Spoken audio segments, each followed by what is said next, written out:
तारीख सिर्फ वाकयात का नाम नहीं होती, बल्कि तारीख उन अफराद की दास्तान होती है जो अपनी जिंदगी से हाको बातिल के दरमियान फर्क को वाजह कर देते हैं। जब जुल्म अपनी इंतहा को पहुंच जाता है, जब सच बोलना मुश्किल हो जाता है और जब हक के लिए खड़े होने वाले बहुत कम रह जाते हैं, तब अल्लाह ताला अपने बंदों में से एक ऐसा शख्स पैदा करता है जिसके हाथ में तलवार भी होती है और दिल में सजदा भी।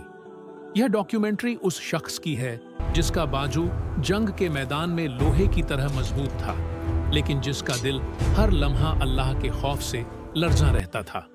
यह कहानी है रसूल ए अकरम के साये में परवरिश पाने वाले, इस्लाम के पहले फिदाई और हक के सबसे बड़े मुहाफिज की, हजरत अली इब्न अबी तालिब रदियल्लाहु अन्हु, अल्लाह का शेर। हजरत अली रदियल्लाहु अन्हु की विलादत 600 ईस्वी के करीब मक्का ए मुकर्रमा में हुई। आप बनु हाशिम से ताल्लुक रखते थे और रसूल खुदा के चचाजाद भाई थे। घरेलू तंगी के हालात में रसूल अकरम ने हजरत अली रदियल्लाहु अन्हु को अपने घर में ले लिया, जहां आपने बचपन से ही अमानत, सदाकत, इबादत और नबी ए करीम के अखलाकों को बहुत करीब से देखा।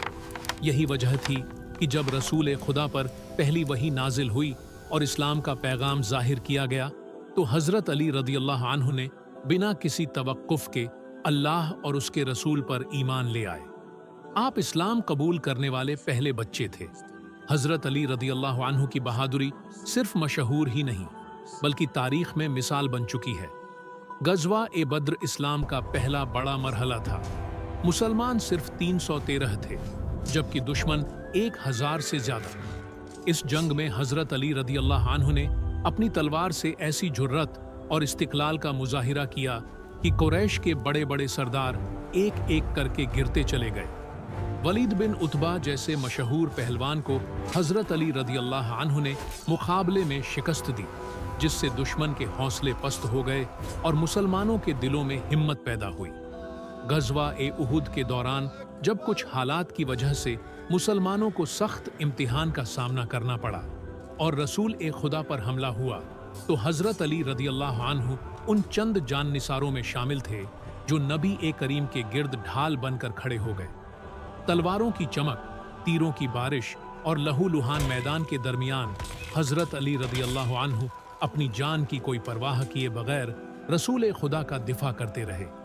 गज़वा ए खंदकर वह मरहला था जब अरब का सबसे खौफनाक पहलवान अम्र बिन अब्द ए वुद्द खंदका पार करके मैदान में उतर आया। उसकी हैबत देखकर अरब के बहादुर भी पीछे हट गए। उस वक़्त हजरत अली रदियल्लाहु अन्हु उठे और रसूल खुदा से इजाजत चाही।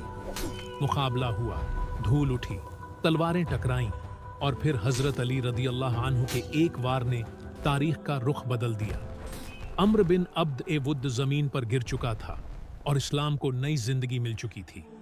रसूल ए अकरम ने फरमाया, अली का एक वार का क़यामत तक इंसानों और जिन्हों की इबादत से अफजल है।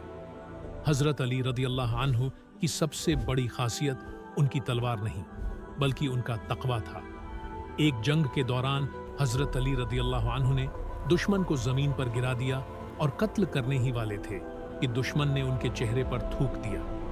हजरत अली रदियल्लाहु अन्हु ने फौरन तलवार रोक ली और पीछे हट गए।